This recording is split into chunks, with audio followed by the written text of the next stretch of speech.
Hi guys, this is Mrs. Ulmer, and today we're going to do a quick review of genetics topics. So first, some basic vocabulary. A genotype are the two alleles you have for each trait. Homozygous, you have two of the same. Heterozygous, you have two different, big T, little t. The phenotype is your trait, what you actually look like. Do you have brown eyes? Do you have, if you're tall or short? And as an important fact, if you have the heterozygous genotype, so the big T, big G, little g, whatever phenotype you have, that's the dominant phenotype, because you will always get the dominant trait if you have the dominant allele. So for an example, if a heterozygous frog is brown, the heterozygous has a dominant allele and a recessive allele. That means brown must be the dominant color. We also learned how to do a dihybrid cross, so I assume that you remember how to do a Punnett square. So these are the more complicated Punnett squares where you have two traits. So when you're doing this, you're going to use FOIL, and so we're going to do the first G with the first B, the first G with the second B, the second G with the first B, and the second G with the second B. So you get four gametes, which are the sex cells, the sperm and the egg, that will go across the top or down the side of a Punnett square. Now notice these are all repeated, and that's okay. Sometimes that will happen.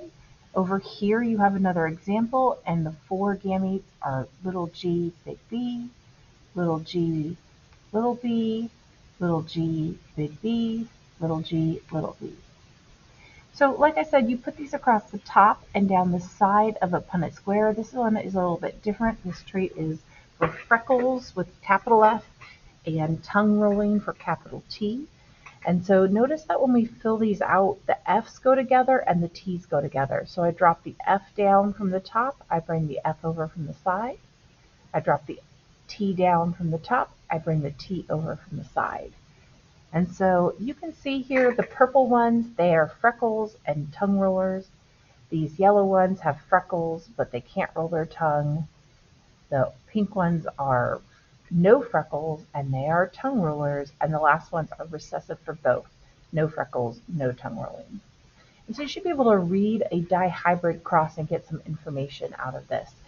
This showing that those traits independently assort, meaning we mix up all the traits and you can get any combination from your parents. We also had incomplete versus codominant traits. An incomplete trait is one that blends, so red and white made pink, so in the blender or in between. Codominant traits, red times white gave you stripes, so co means both show up together.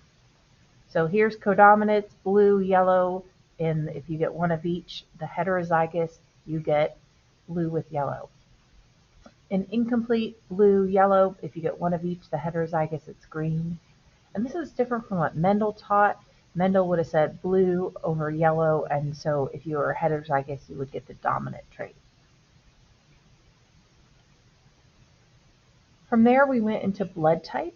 Blood typing is an example of multiple alleles because you have the A allele, the B allele, and the O allele, which is a little I. And so if you have A-type blood, you have the A antigen and your IA or IA little I. B-type blood, IB, IB little I. AB blood, this is codominance here. So IA, IB gives you both antigens.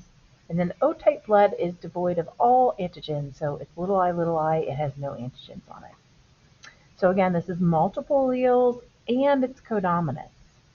So when you fill out a Punnett square, make sure that you put the parents across the top and the side just like normal, and then you combine these. Now these Punnett squares are going to be a little different because a lot of times you'll get blood types that are different from your parents. So these babies can be IA little I, which is heterozygous A, or they can be type O blood.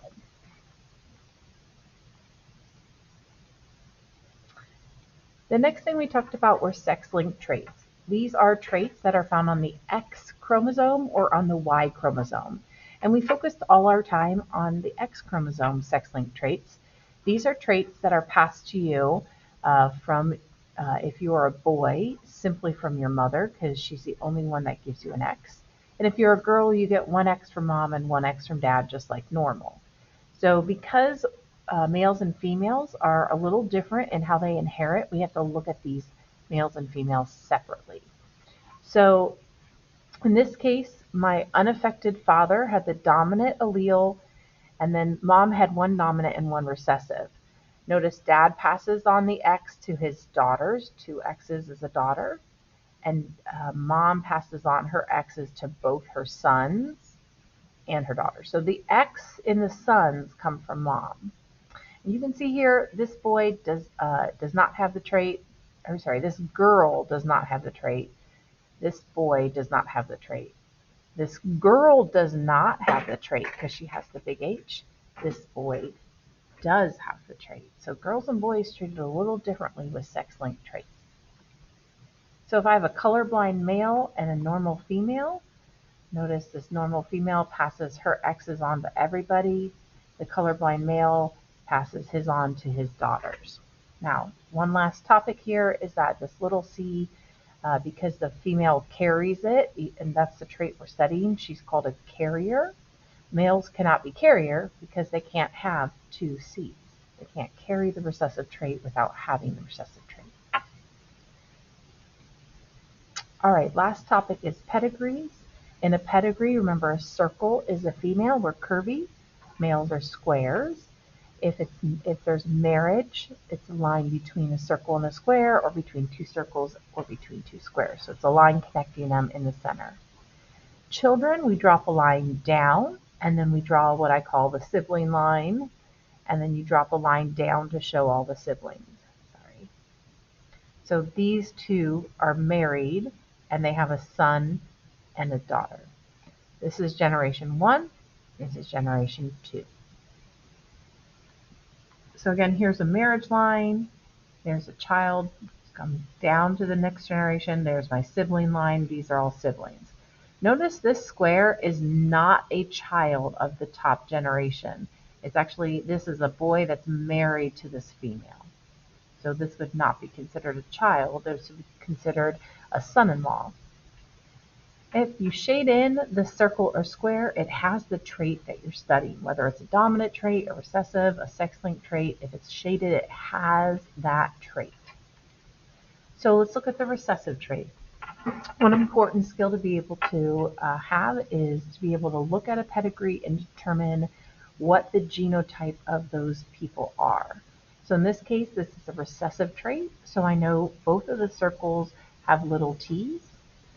And then I know that these two have to have a big T and a little t, and these two do as well, so they can pass their little t on to their child.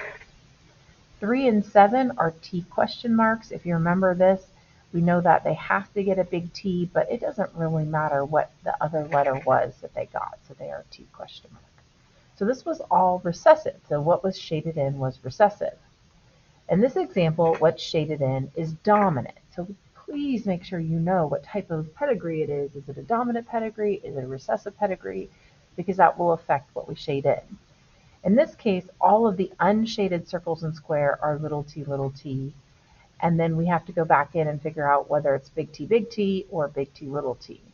I can tell this one has to be a big T little t because they both have to pass on the little t.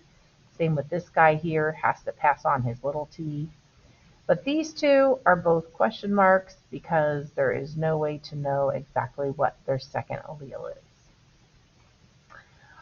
There's also pedigrees that are involving sex-linked traits. So if it's a sex-linked, just remember you have to put the X's and the Y's in there along with the T's or the alleles for the genotype. So that's all for genetics. Let me know if you have any questions. Have a great rest of your day.